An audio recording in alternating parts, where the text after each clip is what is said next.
Selamat datang di podcast Orang Kita. Senang sekali kami sedang berada di Labuan Bajo, Super Premium Destination yang menjadi kebanggaan Indonesia. Labuan Bajo di Manggarai Barat.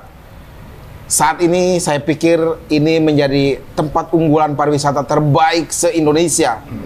Setelah Bali dulu beberapa tahun terakhir, Labuan Bajo. Tidak ada cerita. Labuan Bajo, kalau orang bilang tidak ada obat. Di sini lengkap. Anda mau warisan apa yang mau ditampilkan? Komodo ada di sini. Pantai-pantai indah ada di sini. Pantai Pink Beach. Dan segenap luar biasa. Kalau saya sudah sampaikan, nanti akan diceritakan langsung oleh narasumber kita yang sudah hadir pada suasana siang hari ini ada di Restoran Handayani di Labuan Bajo. Kami sedang bersama Eja Roni Emilianus. Ya. Selamat siang. Beliau adalah pegiat pariwisata Labuan Bajo 7 tahun terakhir sejak 2017.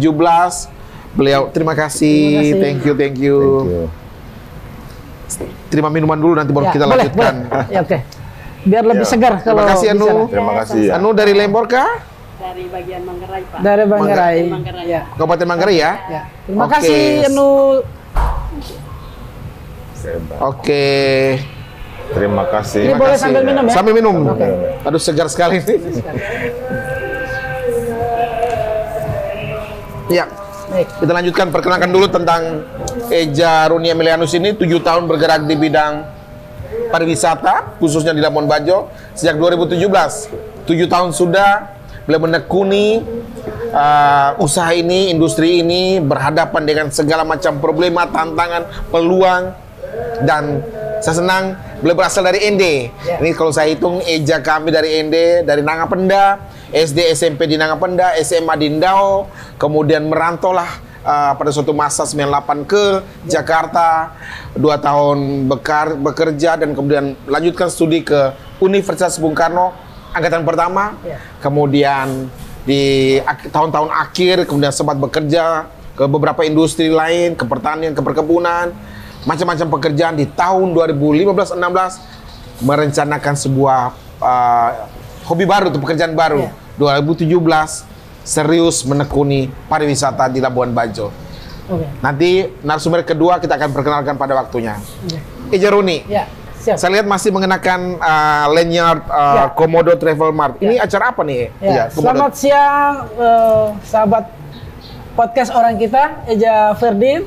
Ini kita di panitia event Komodo Travel Mart. Salah satu event di Labuan Bajo yang mendatangkan para buyers yang mendukung pariwisata Labuan Bajo, yang selama ini memberi kita tamu-tamu dan kita pertemukan kembali semacam apa ya? Promosi bersama, memperkenalkan melalui pelayanan di Labuan Bajo, destinasi, jadi membuat mereka ya ini loh apa yang kita layani ke tamu mereka itu seperti yang kita layani ke para buyer. Itu 3 hari terakhir ini ya? 4 hari kita melayani, hari ini hari terakhir. Jadi ini sambil di podcast kita masih monitor untuk outnya para buyers. Jadi terima kasih sudah diundang Pak Ferdin, podcast Orang Kita, semoga semuanya lancar untuk kedepannya. Siap. Oke. Baik Eja, 7 tahun sudah bergerak di bidang pariwisata di Labuan Bajo. Bagaimana kabar pariwisata Labuan Bajo? Apakah terdengar indah seperti pengantar saya? Semua keren ada di Bajo dengan segenap jumlah turis yang sekian. Bagaimana Eja? Baik. Untuk saat ini kondisi pariwisata Labuan Bajo memang kita harus bersyukur ya. Puji Tuhan dengan setelah pandemi ini mulai bangkit kembali dengan semua stakeholder yang saling mendukung ya. Pastinya ada masalah tapi ke arah perbaikan itu selalu dilakukan dengan seirama dengan pemerintah ya, dari dinas terkait, dari kementerian, BOP dan lain sebagainya, itu bagaimana mengatur sehingga pariwisata di kota yang super premium ini benar-benar sesuai role-nya, terus berjalan lancar, apalagi safety untuk tamu ya. Kalau dilihat dari tingkat kunjungan semakin tahun semakin membaik. Iya. Tahun 2023 sendiri itu tercatat kemarin sudah 500.000 wisatawan ya, baik asing 2023. 2023. Jadi targetnya mungkin di 2024 ini seperti dikatakan Ibu Wamen kemarin di acara KTM itu Wamen Parekraf. ditantang nih para pelaku semua. Yuk, berapa persen yang mau datang ke Bajo di 2024 ini? Karena peningkatan dari 2023 ke 2022 ke 2023 itu hampir 60%. Nah, apakah melebihi 60% di 2024? Ya, kita berharapkan semakin dengan tingkat kunjungan yang tinggi, tapi memang kita harus tahu diri juga kesiapan mental, kesiapan SDM semua dari hotel, dari resto, dari transportasi, dari guide, semuanya itu saling berhubungan, saling mendukung karena memang semua punya tantangan karena levelnya berbeda-beda tingkat turisnya. Tapi secara umum semakin membaik. Yang menjadi tantangan benar itu adalah keselamatan di laut. Yes. Keselamatan laut karena apa? Karena ini berhubungan dengan sailing Taman Nasional Komodo itu kita harus menggunakan kapal, speedboat dan harus safety karena apapun yang diprioritasin kalau keselamatan itu yang paling utama. Mungkin kesiapan sih yang didukung pemerintah menurut saya sudah sangat optimal dari sisi jalan dan lain sebagainya, tapi memang perlu dijaga, dirawat bersama, kemudian itu untuk mendukung sih. Jadi, Safety first. Safety first. Kenapa? Karena jualan Labuan Bajo ini salah satu yang menjadi jualan utama adalah Taman Laut, Taman Nasional Komodo, di mana menggunakan semacam berbagai macam moda transportasi ya, ya speed, ya macam-macam termasuk kapal pesiar. Dan tadi dikatakan safety first menjadi penting. Lalu peran kolaborasi dengan Pemda penting.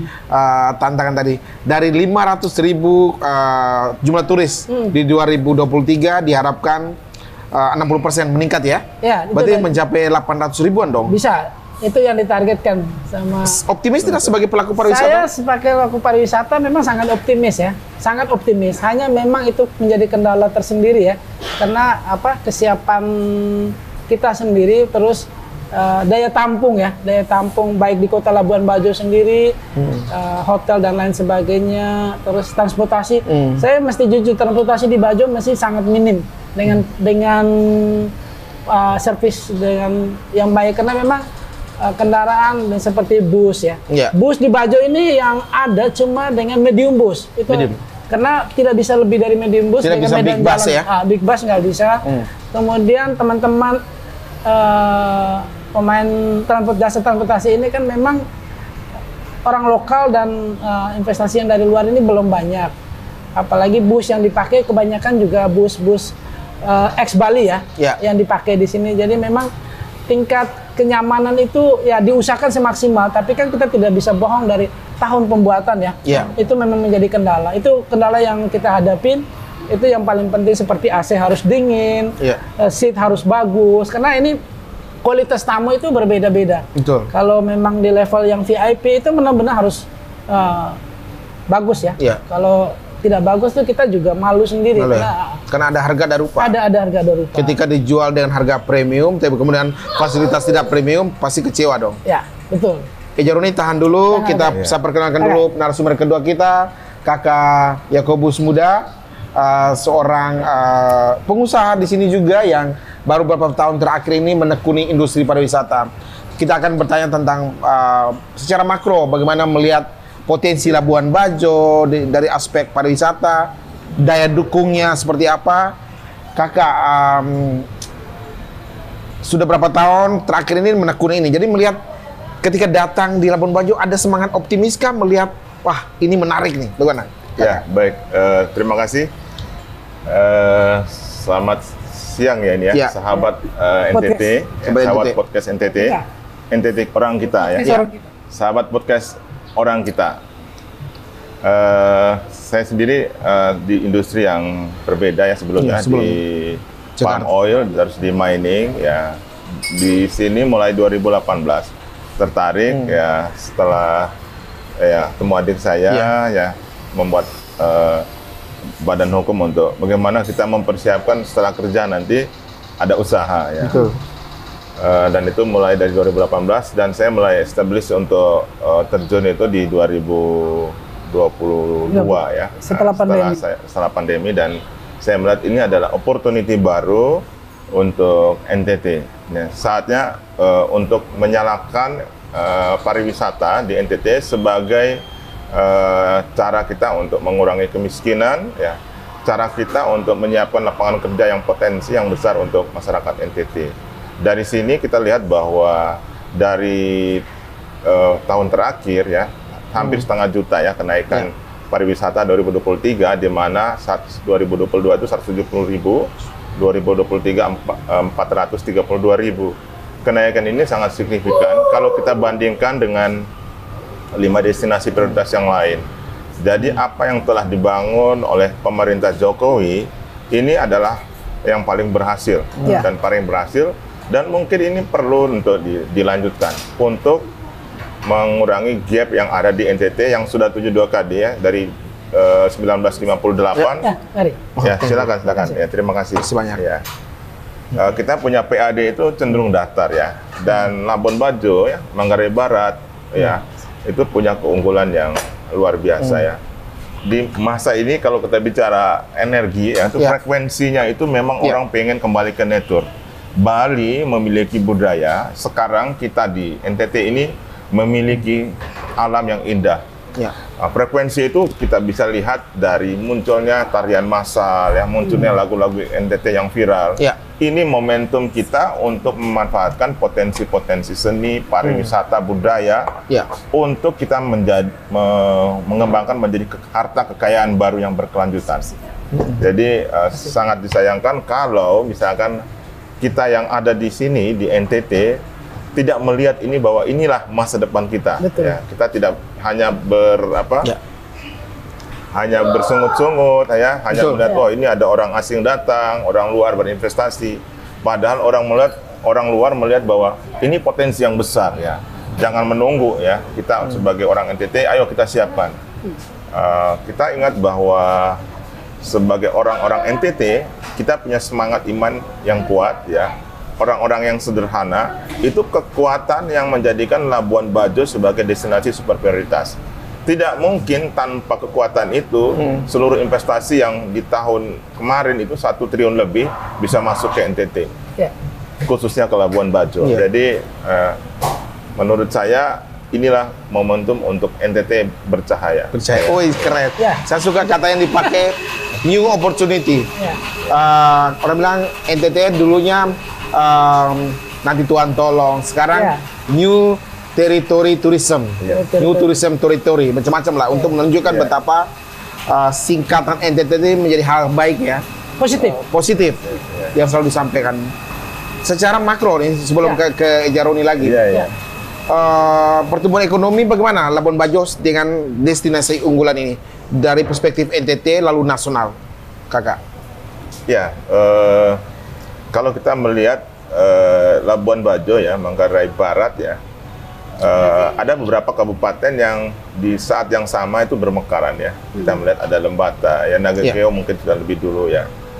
Itu PAD-nya itu cenderung datar ya. Cenderung datar ya. 60 miliar sampai 80 miliar. Ya, sekarang Labuan Bajo ini tiba-tiba sangat naik, sangat tinggi ya, tangensial ya. Dan ini pertumbuhan itu sudah melebihi pertumbuhan dari NTT itu sendiri. Dia sudah hampir menyawai Kota Kupang. Tingkat pertumbuhan investasi dan perhotelan aja sudah hampir bersaing. Terlagi sudah melewati Kupang. Jadi ini tanda-tanda bahwa kita sedang mengumpulkan harta baru ya, untuk bisa kita pakai sebenarnya. Harta baru ini kita bisa pakai untuk meningkatkan tadi, membuka lapangan kerja. Efek bergandanya banyak. Berdampak bagi petani, berdampak bagi nelayan ya. Nanti secara tidak langsung pengaruh kepada gizi, kepada pendidik, mengurangi angka stunting. Ini tidak kita lihat ya. Ternyata bahwa investasi yang masuk itu memberi dampak besar sekali untuk masyarakat kita. Kalau kita lihat pertumbuhan nasional ya, memang kita ini masuk paling rendah ya. 5 terus terendah ya. Betul. Tapi kalau kita bandingkan lagi dengan sumber kekayaan alam yang ada di NTT, tidak ada lagi kekayaan lain ya yang bisa kita ambil. Jadi kita sudah termiskin PAD-nya, sumber daya alam tidak ada, kita paling akhir sudah. Ya kalau Papua miskin tetapi sumber daya alamnya banyak. Ya. Jadi kita ya sebagai pelaku pariwisata ya, kemarin kita baru buat Komodo Travel Mart adalah para pejuang ya pariwisata ini kita sebut sebagai para pejuang ekonomi yang berjuang secara sendiri, tapi ternyata dia memberi dampak efek berganda kepada sektor ekonomi dan pendapatan daerah yang sangat besar. Siap. Nanti saya akan tanya lebih lanjut soal multiplier efek, efek domino, apakah hanya berhenti di Labuan Bajo, apakah efek ikutan itu sampai juga ke Ruteng, sampai juga ke Borong, sampai juga ke Bajawa, Matuloko, Ende. Semuanya. Seperti apa? Nanti kakak saya akan tahan dulu, kita kembali ke Eja Roni. Ya Roni, kan menjual event pariwisata ini kan sulit-sulit gampang. Betul. Kan punya channel yang bagus, harus ramah. Ini cara mengawinkan, mensinergikan hal itu mana Eja? Oke, baik, Eja Ferdin. Ini saya kembali ke belakang dulu ya. Ini riwayat dulu. Ya, boleh. Mulai sekolah di Nangopenda khususnya SD, SMP, terus SMA di ND, ngerantau lah. Nang pada dua ya? Nang pada satu? Nang pada satu. SD, ya, cita-cita dulu setelah SD, SMP masuk seminari. Tapi mungkin tidak kesampaian. Akhirnya SMA di Indao ke Jakarta. Setahun lalang buana jadi office boy juga pernah. Kemudian ya akhirnya ngambil kuliah juga. Ya saya angkatan pertama saya di Bung Karno. Ya juga kuliahnya juga tahu sendiri angkatan pertama itu bagaimana. Lagi mencari bentuk. Lagi mencari bentuknya. Terus kadang dosen ada kadang enggak. Ya tahu sendiri loh. Lebih banyak saya juga waktu itu juga Jakarta sampai part time juga kerja. Jadi saya terbiasa kerja menjual. Karena memang saya di Jakarta bisa jadi bantu di showroom, jaga pameran. Ini semua saya lakukan dulu. Jadi itu terbawa. Jadi selling is your middle name. Ya. Jadi seperti itu. Jadi itu akhirnya terbiasa. Kemudian saya kembali ke konsep tadi Eja Ferdin bertanya ya, apa menjual. Saya berpikir ini konsep yang sangat baik ya. Semua orang setelah after pandemi ini beda memang, polanya beda. Orang cerita tentang healing, lo healing kemana? Yes. Ya kan? Healing kemana? Ya cerita. Saya teringat waktu SD dulu, TK, kalau kita liburan, pulang masa sekolah guru kan tanya, kau cerita dulu tuh, kemana saja liburannya? Dicerita, bercerita liburan berkunjung ke rumah nenek, berkunjung ke rumah nenek, berkunjung ke rumah paman, bermain di sana. Itu konsepnya narasi. Yes. Konsepnya narasi. Storytelling. Jadi pariwisata memang harus storytelling. Orang akhirnya berpikir ini membuat cerita. Cerita dia tuh bersenang-senang. Apalagi dengan media sosial yang dahsyat. Itu saya berpikir seperti itu. Sebenarnya ini sangat gampang ini menjual pariwisata itu. Ya dengan ceritanya seperti kembali flashback ke SD itu. Teringat guru-guru SD saya dulu, ternyata itu dampaknya juga buat saya pribadi itu ada. Ya, itu akhirnya menarasikan itu. Orang pun juga ngelihat nih, mungkin Eja Ferdin melihat saya di status media sosial atau di Facebook itu, saya tuh selalu menarasi. Betul. Satu grup itu saya menarasikan, jadi orang tahu saya itu sedang apa, lagi bersama siapa, grupnya seperti apa. Rekan saya juga melihat dia memang trust.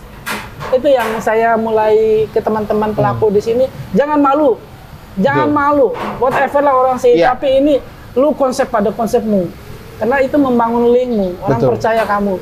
Yang saya hadapin seperti contoh, memang banyak kendala, memang kadang-kadang kami orang Flores, orang lokal nih, teman-teman di Bajo, Gai, itu memang kita mental belum, itu harus diakuin, mental belum siap seperti kita mengarrange tamu itu harus rapi dari diri sendiri nih, wangi dulu, mandi lah. Yang ini harus pakai deodoran minimal, harus rambut klimis sedikit, tidak awut-awutan, tahu diri merokok di mana pas tamu datang.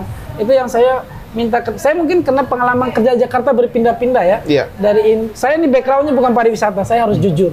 Saya ini orang teknik industri, teknik industri, kuliah di Bung Karno yang memang kuliah juga tidak full karena terbatasan, tidak ada.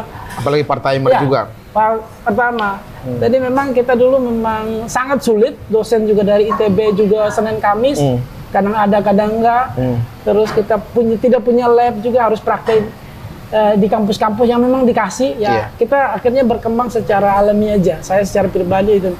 Kemudian kerja di beberapa industri, sempat jadi tukang ngantar spare part ke pabrik, itu saya lakukan. Seru. Kemudian belanja Yang di jelas Glodok sana semua saya itu menjual. menjual. Selling itu selling. jadi kata kuncinya. Kata kunci.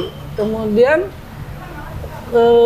setelah beberapa 10 tahun lebih, 15 tahun saya kerja 5 tempat di Jakarta industri. Dan ini this is the final destination. Final destination setelah saya menemukan. Jadi ceritanya itu saya terakhir di 2015, 15 ke 16 itu saya itu adalah sales marketing baja untuk industri. Oke. Baja-baja khusus sama welding. Jadi untuk ditambang sebenarnya, wear plate dan lain sebagainya. Itu. Ketika saya presentasi di salah satu pabrik di Cikarang, di Bekasi, saya itu pas mau presentasi, saya lihat ada kapal penisi di depannya. Oke. Kapal penisi besar. Ini backgroundnya kantor. Background, oke. Dia kantor industri tapi ada kapal. Ada apa nih? Tulis Labuan Bajo. Saya bilang. Saya ketemu sama staffnya, saya bilang, saya ada apa Pak? Saya mau presentasi produk karena kamu kan main industri. Minta waktu ketemu ownernya, boleh nggak? Oh ya boleh, nanti kita atur waktu. 2 kali saya datang baru ketemu ownernya. Ketemu. Ownernya pas lihat saya, kamu orang Flores ya? Ya gitu. Iya Pak. Ngapain kamu di sini katanya? Ngapain kerja di Jakarta? Ngapain kerja di sini? Kampungmu itu emas. Nah, kampungmu itu emas. Iya saya tahu Pak, emas Flores emas alamnya indah, emasnya nggak ada saya bilang. Ya kami memang kerja ya begini sudah, harus punya target karena kantor kan punya target nih. Ya, baru menjual kalau tidak ada target komisi tidak dapat. Eja tahu sendiri Jakarta seperti apa kebutuhan. Kemudian saya ditantang itu, saya bilang saya tidak mengerti pariwisata, nol karena saya memang bukan pariwisata. Tapi kamu bisa menjual katanya, kamu kan marketing, kamu bisa menjual. Tidak butuh orang pintar pariwisata, tapi kalau bisa menjual, kamu bisa jalan. Oke, dia bilang, kamu kalau liburan ke Flores, mampirlah ke Bajo. Nanti kamu kontak, ini orang saya, kamu mau tidur di kapal juga boleh. Karena memang saya tidak ada keluarga waktu 2016 itu di Bajo tidak ada. 17. Saya kontak, kemudian saya tidur di kapal aja, biar tahu aja. Biar merasakan. Saya ikut selling sekali, saya langsung sadar, oh ini ternyata benar-benar emas. Emas yang dimaksud ini alamnya, potensi yang luar biasa. Saya berpikir, saya tanya beberapa teman, ini bagaimana? Jual paketnya bagaimana? Ini memang saling terkait nih, tamu datang di arrange, nginap di hotel, selling Taman Nasional itu adalah poinnya. Karena itu experience-nya berbeda. Tidur di kapal, bisa pakai speed. Setelah saya mengalami sendiri, saya tetap kerja di kantor. Pertama tuh saya tuh nggak berpikir karena saya takut kalau saya keluar dari zona kantor saya makan apa. Betul. Nah, karena kan saya digaji tiap bulan sudah terbiasa. Nah betul. Kalau begini saya belum tahu nih harus bagaimana. Tapi kemudian saya ditantang, diminta bantuan untuk dia. Saya mulai jual nih, belajar. Saya jual beberapa kapal jalan. Setahun itu jalan. Kemudian sampai 2018 saya putuskan resign dari tempat beliau. Saya tidak perlu sebutkan namanya. Saya resign, kemudian saya berusaha dengan kakak saya Pak Yakobus ini, lalu kita bikin badan hukum yuk. Mohon izinnya kita. Akhirnya 2018 itu beres. 2019 kita mulai running. Saya ada bikin kantor sedikit dekat bandara. Saya walah udah yang penting ada izinnya lengkap, kita jalan. Udah jalan. Kemudian 2019 saya mulai jalan pertengahan itu ya mulai sedikit-sedikit karena udah mulai pakai akun perusahaan Pak. 2020 itu saya banjir order awalnya itu, termasuk mengurus Eja di 2020 bulan Maret. Nah, 2002. 100 tamu ya? Awal 300 tamu.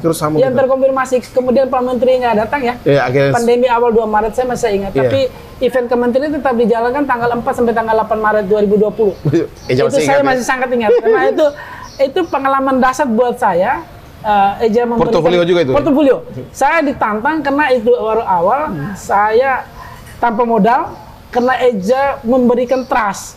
saya bilang saya harus mampu. Walaupun saya masih nol nih. Jadi rekening saya nol aja. Saya sampaikan ke Eja, itu saya rekening nol. Kamu harus lakukan. Betul. Eja masih ingat saya waktu itu saya ngomong. Saya bilang, oke, saya akan kondisikan. Untungnya saya berhubungan baik dengan kapal-kapal, dengan hotel dan lain sebagainya. Saya membantu Eja di support di transportasi dan kapal. Ya, masih ingat Eja, itu saya jalan 0%. Dan saya ingat banget ini pemirsa, dengan Eja Roni ini soal harga itu bisa dibicarakan. Ya, jadi sangat. harga itu bukan penentu utama. Ya. Kadang-kadang itu kan, Ya. ketika sudah mentok di harga orang jadi udah malas Udah kan. malas. Nah itu salah satu kekuatan dari pelaku pariwisata seperti Eja Roni ini. Soal harga bisa dibicarakan, tinggal instrumen-instrumen pendukungnya, Dan ornamennya. memang konsepnya begini aja. Ini kita tidak bisa berdiri sendiri. Di Bajo ini ada penjemputan untuk mobil. Ya. Ada resto, makan butuh resto. Ada penginapan butuh hotel, ada sailing butuh kapal, Ya. butuh speedboat, interview yang lain, Ya. ada butuh guide untuk Ya. membantu menemani tamu. Semuanya butuh nih. Dan Komponen-komponen itulah komponen yang itu menghasilkan semuanya. sebuah Ya. rate. Ya, selama kita berkolaborasi dan semua stakeholder ini sub-sub ini kita berhubungan baik, itu sangat gampang di Bajo. Asal kita itu pegang pada prinsip tidak boleh bohong. Yes. Ya, ya, saya akan bayar sesuai nilai yang disepakati. Kasih saya waktu ya. Ya. Karena tamu itu tidak mungkin bayar 100%. Ya. Ya. Dia pasti ngasih 10%. Apalagi turis 20%. Ya. Jadi Turis semuanya atas biaya itu, dinas. Ya, atas biaya dinas. Eja tahu itu. Jadi syaratnya lengkap itu, banyak sekali. Jadi kemudian ya saya berpikir begini aja. Saya punya rekan di kapal, saya punya rekan di hotel, saya punya teman-teman di HPI. Ya, saya bilang tolong ya, jangan kita kerja jangan motifnya uang. Yes. Itu yang saya ngomong ke mereka. Motifnya servis. Ya, uang akan mengikuti. Itu yang saya ngomong ke teman-teman guide. Kita lakukan, do the best. Kita pasti akan dihargai karena kamu melakukan yang terbaik. Dan saya sampaikan ke teman-teman guide rapi. Mereka datang itu sebagai tamu. Di bandara itu kamu hormati kalau tamu datang ke rumahmu. Tapi dia keluar dari rumahmu ini setelah pulang, kamu dan mereka adalah keluarga. Itu yang saya tekankan ke tim saya. Mereka pulang tuh mereka udah anggap kamu itu keluarga. Dan bisa datang lagi. Dan bisa datang lagi. Dan dia bisa merekomendasi ke keluarga dia yang lain. Loh, ada keluarga kamu loh di Bajo loh. Betul. Tolong call dia. Kamu juga berpikir ini udah keluarga saya harus melayani dengan baik. Betul. Seperti itu. Itu yang konsep saya bangun ke teman-teman. Sehingga saya merasa tidak kesulitan. Tamu kasih, kadang ini tamu bilang, Pak Roni kami belum kenal nih, hanya kami ini rekomendasi.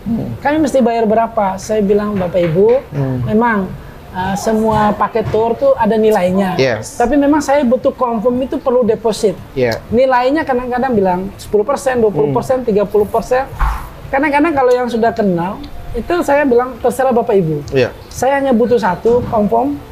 Kamu confirm, deposit sedikit, karena saya harus tanda jadi itu ke kapal. Yeah, betul. Ke hotel. Hotel di Bajo ini, itu tidak seperti yang dulu. Yang saya tahu sekarang itu, lu deposit, terkonfirmasi. Kamu tidak deposit, dirilis. Ini sudah di Bajo ini sudah seperti ini. Kenapa? Karena okupansinya tinggi, kesediaan kecil. Yeah. Kamu nggak ngambil, nggak deposit, rilis. kasih orang Ada lain. time limitnya, udah Yes. kasih orang lain. Ini saya coba ngomong. Kendala yang kedua, ini salah satu kendala juga. Ini sangat penting buat adik-adik saya yang baru belajar. Saya mungkin teman-teman di Bajo sampai ke Daratan Flores yang adik-adik. Saya kendala khususnya masalah guide. Ya, guide Indonesia, guide English, no problem. Ya. Di Bajo ini kendala satu, guide Mandarin. Guide Mandarin ini sangat susah. Ini pengalaman saya pribadi. Saya cukup banyak Berarti kalau ada menghandle tamu Mandarin, ya itu bagaimana saya sebagai ngatur itu untuk bisa jalan. Contoh, tahun kemarin cukup padat tamu Taiwan. Saya beberapa rekan aja memang tahunya Pak Roni bisa ngurus Mandarin. Saya namanya orang dagang, kita ngomong udah dagang ya, apapun diterima. Soal ngaturnya nanti belakang meja. Diatur. Itu prinsip yang saya belajar di Jakarta ya. Bagaimana itu kita layani tapi kita akan atur. Betul. Ya, jadi guide Mandarin sangat susah. Jadi mungkin ada yang dari Flores ini belajar jangan terlalu banyak yang terlalu teori-teori. Ini yang mau main wisata ya. Ada saya punya ada di Jakarta yang Mandarinnya jago banget. Ya, itu penting sekali. Boleh tuh datang ke sini. Boleh. Dia akan make money kalau di bahasa saya bilang kalau guide Mandarin. Filka, kamu kan jago Mandarin tuh. Ayo datang ke sini. Datang ke sini ya. Ini sehari dibayar 500.000 loh guide Mandarin loh. Wih, kalau 500.000 kali 30 hari. Iya, kamu sudah 15 juta loh. 15 juta loh, ya. Oke. Saya tuh waktu itu berpikir begini aja. Saya pengalaman tahun kemarin ya, guide Mandarin keluarga cukup ramai. Bagaimana mengakal ini bisa jalan? Rekan aja yang bilang, Ron ada guide Mandarin, saya bilang, no, nggak ada guide Mandarin. Bagaimana ini? Ini tamu saya cuma bisa Mandarin. Oke, saya bilang, saya sudah nyari semua lagi high system gini, guide di Bajo Mandarin itu tidak lebih dari 10 mungkin, 5 mungkin, sangat sulit. Akhirnya apa? Bahasa Tarsan. Bahasa yang dipakai, iya, salah satunya aja sampaikan. Saya bilang, tamunya bisa bahasa Inggris sedikit nggak? Sedikit-sedikit oke lah, jalan gitu. Kita akan, karena konsepnya ini sebenarnya pariwisata tidak perlu resmi. Dengan isyarat pun bisa jalan. Iya. Ya, yang penting paket yang kita kerjasamakan dengan agen kita di Jakarta, Surabaya itu, dia udah tahu, dia mentranslate itu ke Mandarin. Saya bilang kamu translate penawaran saya itu ke Mandarin. Dengan foto yang sama nih, dari foto yang sama yang saya kirim ke mereka, tinggal ubah dalam bahasa aja. Jadi itu dengan guide yang saya pegang itu sama, cuma bahasanya aja. Jadi kamu patokan pada foto itu, kemana-mana. Ya, tinggal ya, untuk makan minum kan ya sangat simpel. Apalagi kalau tamu-tamu Mandarin itu sebenarnya konsepnya di makanan dia. Makanan, bir, minuman, selama dia happy, it's okay, jalan. Itu yang saya ngalamin. Betul. Saya bilang ada di Ende, jangan terlalu banyak belajar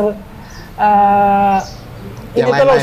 Ya, lain-lain. Latih core terus dari pagi sampai Minggu. Belajarlah Mandarin. Bila perlu seminggu itu berapa kali bisa ekstrakurikulernya Mandarin. Itu prospeknya sangat. Baik Eja, terima kasih ini. Nanti kita tahan dikit lagi ke Eja. Saya lanjut ke Kakak Yakobus berkaitan dengan tadi.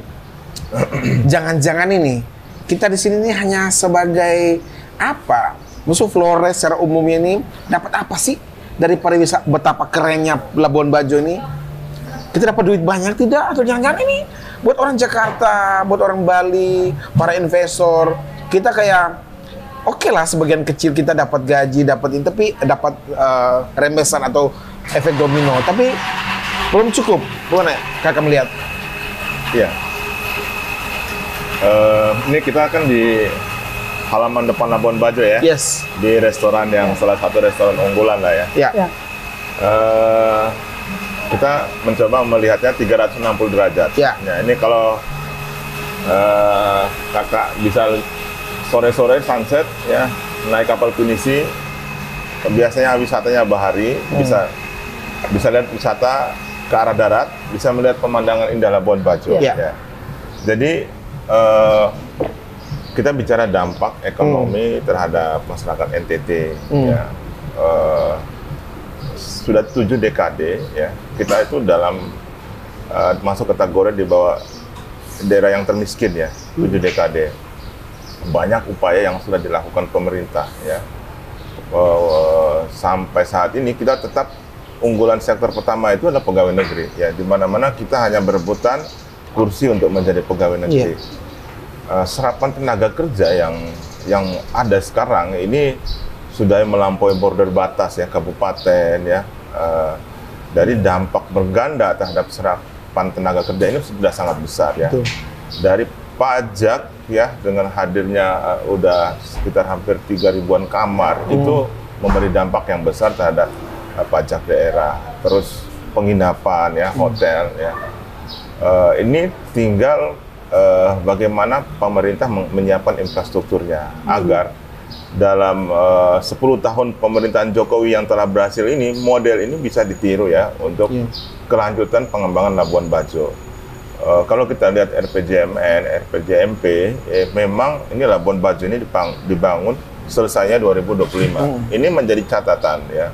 Kami kemarin pelaku pariwisata itu melakukan FGD dengan Bappenas ya, terkait dengan evaluasi Labuan Bajo sebagai destinasi super prioritas. Kalau memang ini modelnya berhasil, kita perlu melihat dalam 360 derajat lagi helikopter view bahwa model yang sudah ada ini, kita punya di sini badan otorita ya, Labuan Bajo ya. Kita fokus di Labuan Bajo. Kami sebagai pelaku pariwisata mengusulkan ini dikembangkan bukan Labuan Bajo. Jadi badan otorita itu Flores. Flores mungkin juga termasuk yang penyangga ya, daerah Bima. Kenapa demikian? Karena kita punya potensi unggul, kekayaan sumber daya alam berkelanjutan, yaitu alamnya sendiri yang indah. Jadi kalau kita melihat bahwa ini tidak berdampak, ya ini sudah ada bukti. Jadi kita perlu melanjutkan lagi di RPDMP di tahap setelah Jokowi di pemerintahan Pak Presiden Prabowo. Ya kita minta beliau bisa hadir ke sini untuk selain membangun IKN juga membangun NTT Flores, daerah miskin yang sudah dibangun Pak Jokowi. Labuan Bajo sebagai contoh sudah berhasil. Datang ke sini dan lihat pertumbuhannya kita di sini pariwisata banyak di Bahari ya. Di Bahari ada beberapa tantangan kita saat ini ya, bahwa destinasi di darat ini belum tumbuh dan berkembang ya. Padahal itu sangat punya potensi daya tarik yang sangat besar ya. Ada beberapa kawasan di Labuan Bajo yang menjadi tolok ukur pertumbuhan destinasi di darat. Di bagian selatan, pemerintah pusat sudah sangat concern ya membangun daerah ITDC Golomori.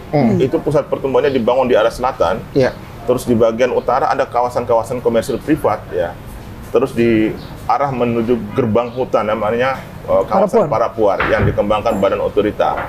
Itu menjadi harapan masa depan untuk pengembangan destinasi berkelanjutan untuk di Manggarai, Labuan Bajo, dan Flores secara keseluruhan. Kalau kita melihat untuk kelanjutan pembangunan ini, bagaimana dampak terhadap NTT dan daerah-daerah lain, kabupaten lain ya. Kita sudah punya beberapa destinasi unggulan di tiap-tiap kabupaten ya. Terus ada atraksi-atraksi yang ada di tiap-tiap kabupaten.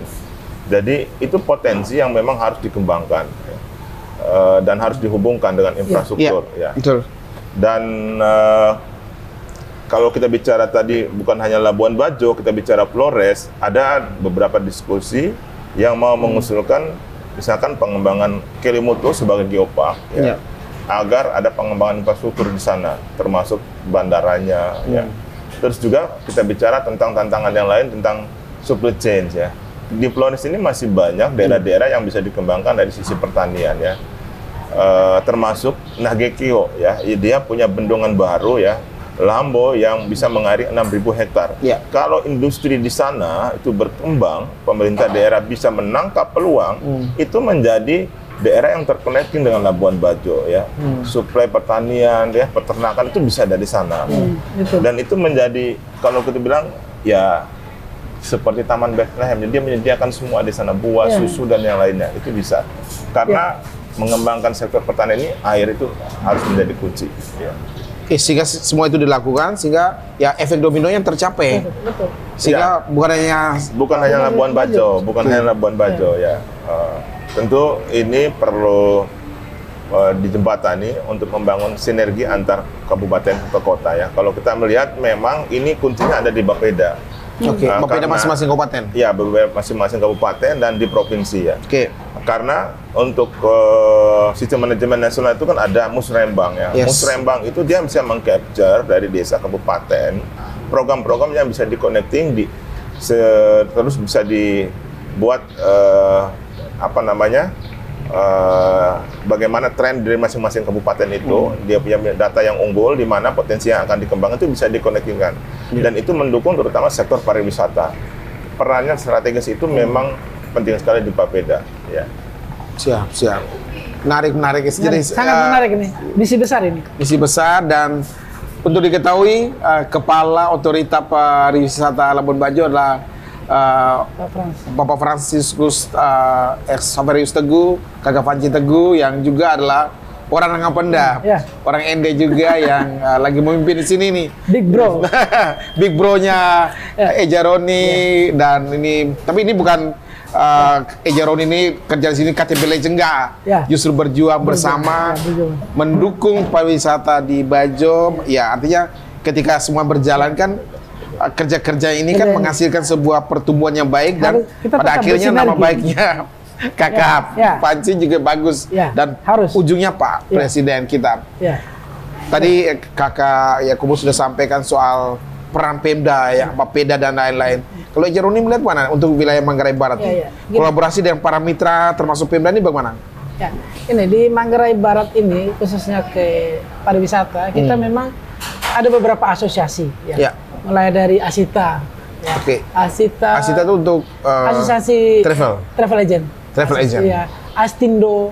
Asosiasi juga untuk pariwisata juga Astindo, Aspi yang baru menyelenggarakan event. Aspi itu untuk hotel. Asosiasi asosiasi seluruh pelaku pariwisata Indonesia. Jadi Aspi ini bisa perorangan bidang bahasa usaha. Siapapun pengen gabung bisa menjadi anggota. Asosiasi seluruh pelaku. Terus ada lagi yang hotel tuh PHRI ada HPI untuk guide, di kapal juga ada kayak Askawi ada itu asosiasi kapal wisata macam-macam Gawisri gabungan kapal wisata bahari.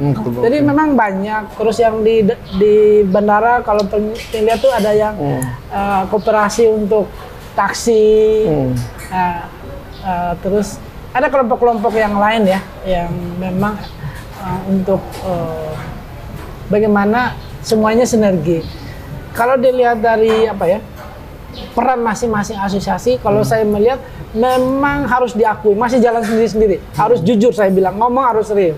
Masih jalan sendiri-sendiri di Bajo, baik setiap asosiasi, karena memang kita semua punya kepentingan ya. Itu harus jujur, semua punya kepentingan. Sebenarnya menurut saya soal order tamu dan lain sebagainya, semua orang punya rezeki ya. Tergantung kita menjaga pelayanan, servisnya, kualitas servis. Jadi saya mengajak teman-teman itu kita harus gabung di asosiasi, harus gabung.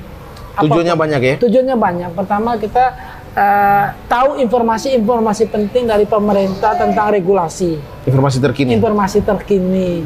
Jadi misalnya kita gabung ini update, misalnya tidak bisa melaut. Kita terupdate. Lagi situasi ini. Alamnya nggak bagus. Misalnya ada travel agent di sini tidak semuanya kan resmi ya. Dalam arti kasus penipuan kena media sosial, harga murah, itu pertanyaan saya berikutnya tuh. Itu nanti mungkin itu salah. Langsung aja. Itu tersampaikan di grup asosiasi.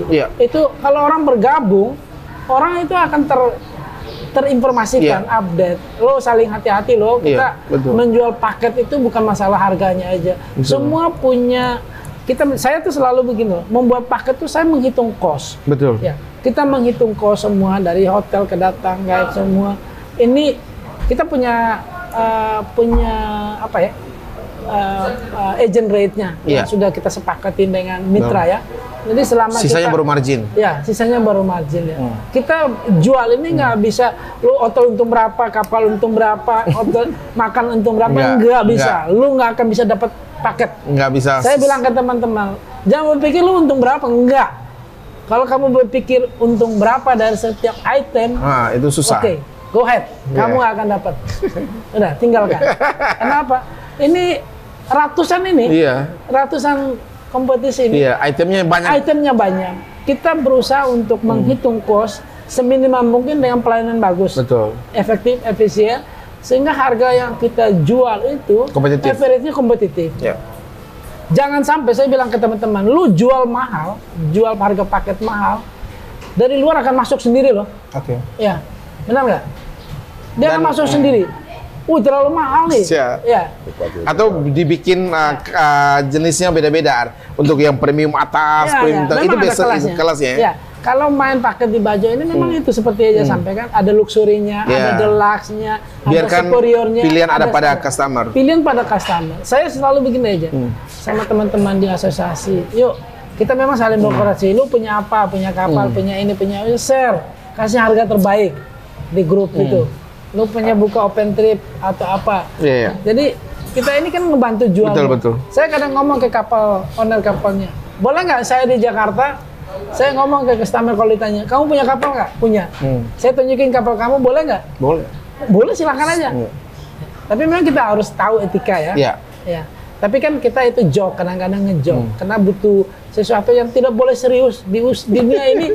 Lu serius terlalu nggak akan dapat order. Ya, jadi harus relax aja, happy, terus apa ya?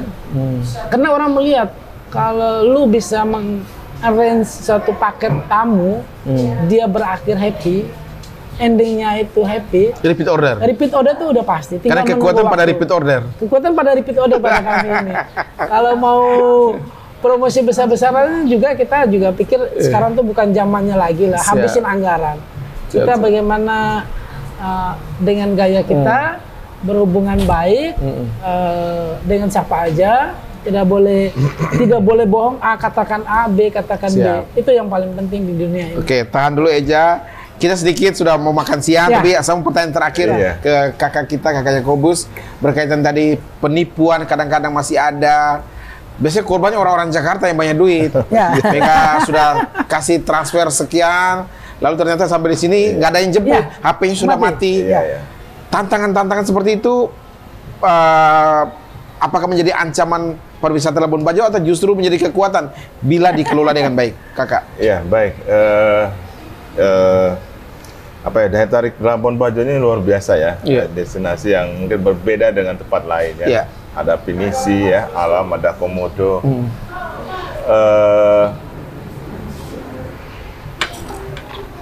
Akibat pengaruh media sosial ya, ketika melihat indahnya itu ya, tiba-tiba itu muncul menjadi iklan ya. Ya, iklan terus dilihat, wah sudah lupa bahwa ini perlu dicek atau tidak. Ya, bagi para wisatawan yang mau ke Labuan Bajo, dia harus cek ya.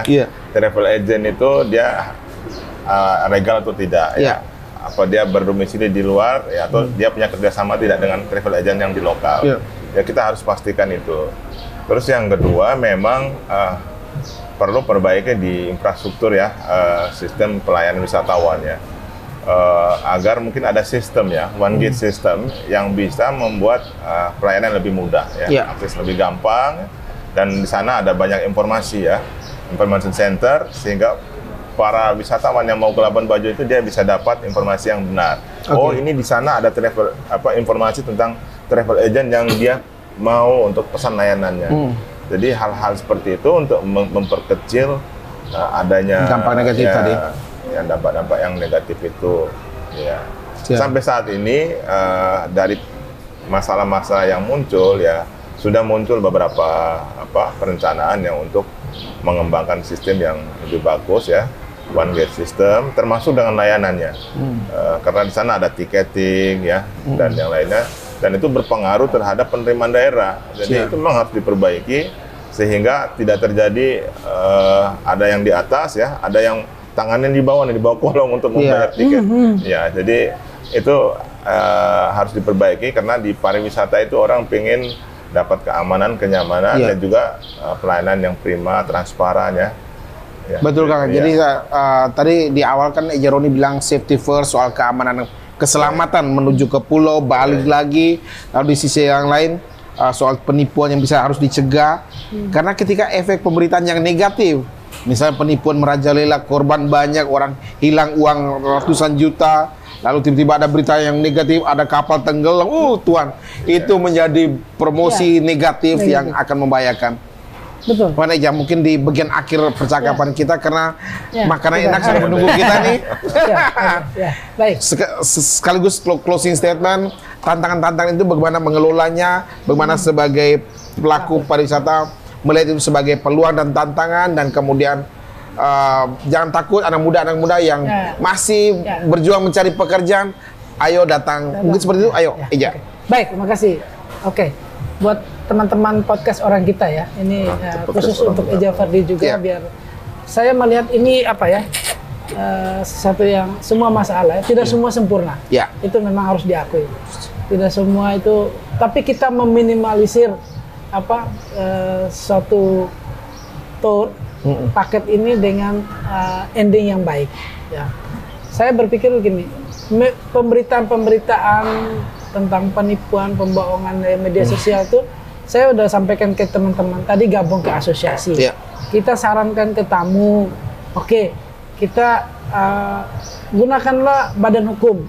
Ya, gunakan badan hukum sehingga orang tuh terkonfirmasi. Iya. Jangan gunakan pribadi-pribadi karena itu memang apalagi yang belum kenal NIS-nya itu pasti ada. Betul.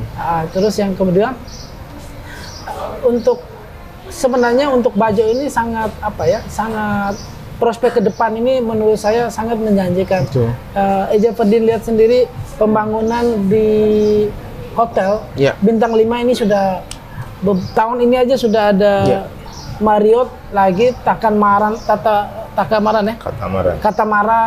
ada Nawa, Swiss Bell juga mau dibangun. Jadi ini ke depan ini kan pasti tamu yang datang ini kan kelasnya juga beda. Kelasnya akan tinggi. Kita SDM ini kan perlu siap nih. Siap untuk adik-adik saya yang pingin.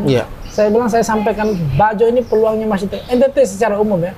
Dari Bajo sampai ke ND dengan kalau terkoneksi dengan baik, kita menjual paket long span waktunya bagus. Ini kan dampaknya bisa panjang. Perputaran cash flow money-nya ini juga dampaknya kemana-mana. Saya secara pribadi mungkin Eja mungkin lihat saya di media sosial, saya punya prinsip ini kan membawa orang ke Flores semakin banyak. Iya, betul. Semakin banyak kemudian konsep berbagi, saya mulai konsep berbagi nih Eja. Dalam arti tamu yang saya bawa ke sini, khususnya dalam arti tamu-tamu yang saya kenal, kemudian dia orang gereja, ini saya sampaikan sendiri ke Eja, saya sudah mulai berpikir ke tempat ini untuk tidak cuma orang ini berpikir senang-senang aja. After senang-senang karitatif. Itu ada karitatifnya. Itu yang mulai saya lakukan beberapa tahun terakhir. Karitatif itu yang penting. Saya harus selipin satu program, misalnya kunjungin panti. Keren. Kunjungin panti. Apapun, kamu tidak perlu mikir yang terlalu besar. Kalau yang hari Minggu bisa ke gereja bareng. Hari Minggu bisa ke gereja bareng. Kan? Kalau memang tamunya orang gereja ya, itu saya sempat lakukan misa di kapal, itu saya sudah lakukan. Dipimpin uskup juga saya sudah pernah lakukan di kapal. Canggih. Itu saya sudah lakukan. Ini saya berpikir ini konsep baru, ada wisatawan khusus yang memang dia pertama mengagungin alam, ya. Kemudian dia bersyukur. Pada saat yang sama bersyukur pada Tuhan. Itu menarik. Kenapa? Karena orang-orang seperti itu dia mengeluarkan sesuatu itu dia nggak ngelihat berapa nilainya lagi, tapi kepuasan emosional dia itu dia dapat. Saya pernah alami Eja Ferdin. Tamu saya grup perusahaan besar, dia menservis semua direkturnya, hampir 30 orang di kelas direktur selama 8 hari dari Bajo sampai ke ND. Saat di Rebo dia mau bagi CSR-nya. Ini cerita sedikit aja. Dia mau bagi CSR. Dia bilang, oke, Pak Roni, kami ada sedikit mau bagi CSR. Saya nanya, oke Pak, silahkan nanti langsung. Iki kami bawa segini loh Pak, Roni. Saya langsung kaget. Ternyata banyak. Segininya orang Jakarta ya? Saya bilang, Bapak banyak sekali. Kenapa Roni? Katanya. Saya bilang, puji Tuhan Bapak diberkati perusahaannya. Mau berbagi. Menurut Roni gimana? Dia nanya ke saya nih, menurut Roni gimana? Saya boleh nggak? Saya usul aja, tapi keputusan ada di Bapak. Saya bilang, Pak, dari Labuan Bajo, kita nih masih banyak waktu. Bayi Rebo, Uruteng, Bajawa, ND, Bapak Out nanti sampai Maumere. Bapak akan menemukan begitu banyak orang. Yang bisa Bapak bantu. Yang begitu Bapak bantu banyak. Yang Bapak bisa bantu banyak. Oh begitu? Ya. Bapak bisa bantu banyak.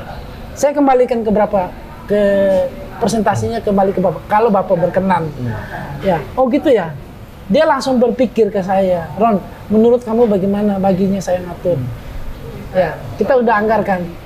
Saya bilang kembali ke Bapak. Akhirnya disepakatin sama mereka. Ketika saya bawa mulai dari Uteng ke Bajawa, ND, Bologai sana bertemu dengan begitu banyak orang. Dengan keadaan setelah pandemi yang begitu susah. Dibantu tuh? Iya, dibantu. Dan dia menangis saya di Bologai. Nangis ke saya. Roni, kamu kasih saya begitu Berkat ya. Karena banyak. ketika tadi tidak ada usulan dari Eja kan mungkin berarti di sini. Berhenti di sini. Semua karitatif tadi satu tempat Dia doang. langsung kita gawi bersama di situ aja. Dan dia bilang, Ron, kamu akan yang membuka saya pikiran. Saya begitu melihat begitu banyak orang yang bisa membutuhkan. Saya tidak berpikir seperti itu. Saya kan berpikir cuma CSR corporate ada di sini. Jadi kemudian saya berpikir ini sebenarnya konsep ini ke depan itu teman-teman pelaku ini mulai berpikir ke arah sana. Betul. Karena itu ada perusahaan-perusahaan besar yang kemudian berpikir dia cuma berpikir yuk kita foto di tempat yang ini CSR buat masyarakat ini. Dia tidak berpikir bahwa di tempat ini dapat CSR hanya cuma branding nih. Ada kampung yang bagus. Dia tidak berpikir nih sepanjang jalan yang dia jalan sebenarnya masih banyak yang benar-benar perlu mendapatkan uluran tangan. Nah, kemudian puji Tuhan dia mengaturnya begitu baik. Dia nanya ke saya, ini bagaimana? Saya bilang, saya cuma menjelaskan kondisinya aja. Bapak akan bertemu begitu banyak orang. Ya. Dari jalan dari mana? Yerusalem ke Yeriko atau kemana tuh? Ya, Yerusalem ke Yeriko. Ya. Itu akan begitu banyak orang yang jatuh di situ. Saya sampaikan ke dia. Dan kebetulan dia juga orang gereja. Kemudian dia langsung berpikir. Sampai sekarang saya berhubung baik dengan beliau. Ini owner perusahaan besar. Keren. Masih suka. Ini cerita pengalaman. Saya berpikir ke depan tuh mungkin. Jadi berwisata sambil beramal. Iya, berwisata beramal sambil berbuat baik. Berbuat baik. Ya. Keren. Itu yang berwisata sambil berbuat baik. Saya mau berpikir gitu. Siap. Itu yang itu aja. Eja, seharusnya masih banyak yang kita mau bincangkan. Eja Roni, Kakak Yakobus, tapi saya udah lapar sekali karena udah pukul 1. Jadi kita bisa next episode untuk bincang-bincang lebih lanjut. Demikian percakapan kami dengan pelaku pariwisata di Labuan Bajo, Eja Roni Emilianus dan Kakak Yakobus Muda. Dan kami harapkan percakapan ini membawa inspirasi bagi anak muda Nusa Tenggara Timur yang mungkin masih struggle mencari pekerjaan karena selesai kuliah atau selesai SMA, SMK, mungkin bisa datang ke Bajo mencari pengharapan di sini. Ada banyak kesempatan di sini. Pandangan-pandangan tadi yang disampaikan itu semoga memberi inspirasi sehingga bisa datang kemari dan bekerja membawa perubahan buat diri Anda dan buat keluarga Anda dengan menekuni dunia pariwisata di Labuan Bajo. Demikian podcast orang kita langsung dari Labuan Bajo, Manggarai Barat, Flores, Nusa Tenggara Timur. Mari berkontribusi untuk orang kita. Thank you podcast kita. Orang NTT, orang yang sederhana, punya keimanan, jadikan itu kekuatan untuk membangun daerah, khususnya di sektor pariwisata. Mantap. Podcast orang kita mantap. Terima kasih. Mari berwisata sambil berbuat baik. Terima kasih. Thank you.